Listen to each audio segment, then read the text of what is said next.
What's up, perma bears and guys who still wear tidy whities and call them underwear? It's 2025, and you know it is when the only thing rising faster than prices is your blood pressure, trying to understand that report about the prices.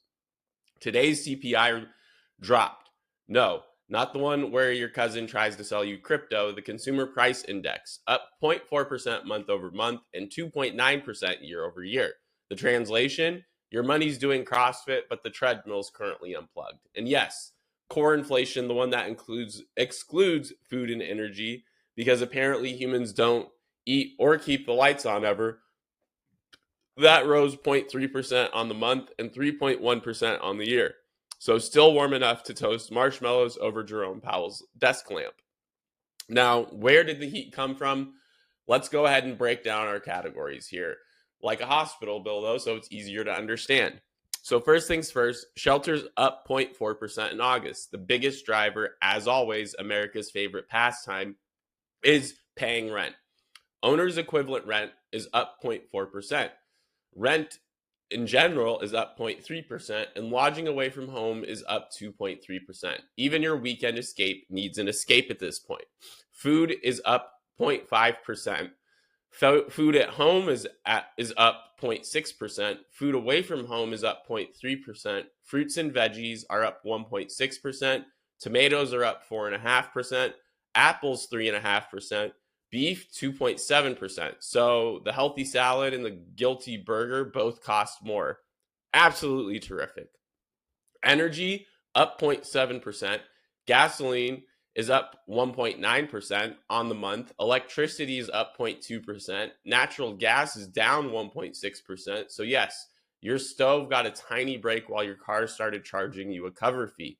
Now the good news that nobody feels: year over year, energy is only 0.2%. Gasoline is down 6.6% versus last year. Fuel oil is down 0.5%, but electricity is up 6.2% year over year, and natural gas is up 13.8% year over year. It's like your utility bill is playing whack-a-mole with your will to live, or wanting to live even further.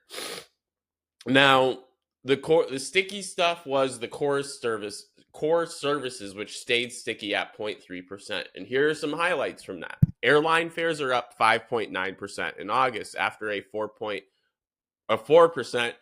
bump in July. The only thing taking off reliably are prices right now. Used cars and trucks are up 1%. Apparently, we're back to bidding wars over Subarus with 180,000 miles and a live, laugh, lease bumper sticker. New vehicles are up 0.3%. Apparel's up 0.5% because look good, feel poor. And what are the offsets? Well, medical care is down 0.2%. Dental's down 0.7%, with RX pharmacies being down 0.2%. Recreation is down 0.1%. Communications down 0.1%. Great, texting your dentist to cancel is now cheaper. Now, why this feels hotter than the number? Headline PCI 2.9% is the hottest since January. And remember, CPI tends to run hotter than PCE. The Fed's preferred index, we just got PPI down 0.1% yesterday, which helps the maybe inflation cools from the pipeline story, but services keep simmering. Also, New York Fed inflation expectations for 1 year out sit around 3.2%. That's the psychology Powell watches. Once people expect higher prices, they start acting like it. Companies raise, workers ask, round and round. Now, the tariff tax you didn't vote on. Part of the recent heat is tariffs, bleeding into goods and some services. Courts may quibble, but in the checkout line, tariffs behave like a sales tax, but with better PR. Businesses ran down inventories and are now passing costs along. Goods prices have had a little acceleration, not 1970s, but enough to keep that 2% target in the rear view. So what does the Fed do next week? Markets are pricing a 25 BPS cut, not 50. Well, first thing, labor market. It's slowing down hard. We had weak NFP prints, and the BLS benchmark revision just took a 911,000 job eraser to the prior year. Ouch. Now, inflation still above target. Core CPI is 3.1%.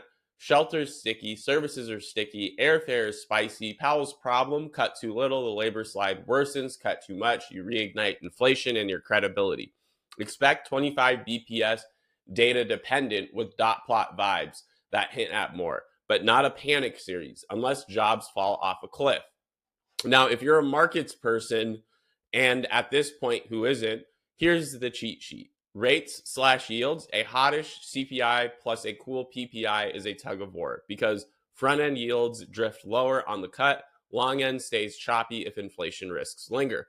Watch the term premium if Fed credibility gets questioned. 10s, 30s can back up even as they cut. For equities, rate sensitivities, big tech, software, and housing adjacent, they like cuts, hate sticky inflation. The net chop, but leaders can run if guidance holds here. For defensives, staples and utilities, relief if long yields don't spike, but elevated electricity input costs complicate their margins. For travel and leisure, higher airfares and slower hiring, margin help is near term and demand risk is medium term. And on the autos front, used prices are starting to firm up, new cars are inching up, and watch financing costs if the long end doesn't play ball. In credit, it's still okay, but soft jobs plus sticky prices equals more dispersion. Up in quality isn't cowardice, it's cardio. Dollar/commodities, a cautious cut with sticky core can keep USD supported. Energy mixed, gas up month over month, down year over year. Keep an eye on refinery runs and cracks into fall. Rent, and then we have housing. Mortgage rates recently eased towards the mid 6%. But shelter CPI lags spot rents by months. Don't expect CPI shelter to bail you out tomorrow. That is a longer term game. Now, what does this mean for normal humans? Well, broad-based uptick. Fresh produce and beef doing the heavy lifting, bulk where you can, swap brands without losing your religion for groceries. For travel, book earlier, use points. Tuesday alerts are your friend. And then utilities, audit your usage. Smart thermostats actually work here. Lock a plan where possible electricity plus 6.2% year over year and natural gas up 13.8%. Now, next up, we have healthcare. Slight price relief this month, but don't plan on your budget around it.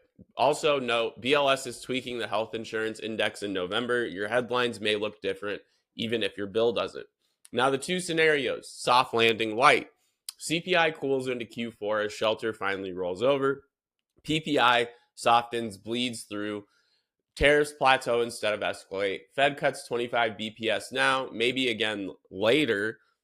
Earnings hold and multiple expansion resumes without a tantrum. And stagflirty, the one we don't want, jobs weaken further, core services stay sticky, tariffs keep creeping, expectations drift up, Fed cuts, long yields didn't follow, mortgage rates stay stubborn, equities get whiplash like no other, and then credit spreads start to notice. Not doom, but it's definitely not Disney.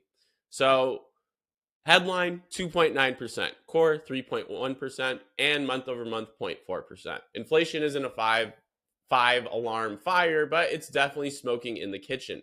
The Fed will likely cut 25, smile politely, and pray the smoke alarm doesn't go off while they're changing the battery. Until then, keep your receipts and maybe your tomatoes because those suckers are up 4.5%. I'm not saying we've beaten inflation in this video by any means. I'm saying we've negotiated a ceasefire where groceries get a 3% raise and your paycheck gets a stern talking to. Now, that's all I have for you today. That's a CPI breakdown. I hope you all have a great Monday and a great trading session. I'll see you guys in the markets later today. And stay safe out there. Like, subscribe, share, comment, and drop your hottest take down low.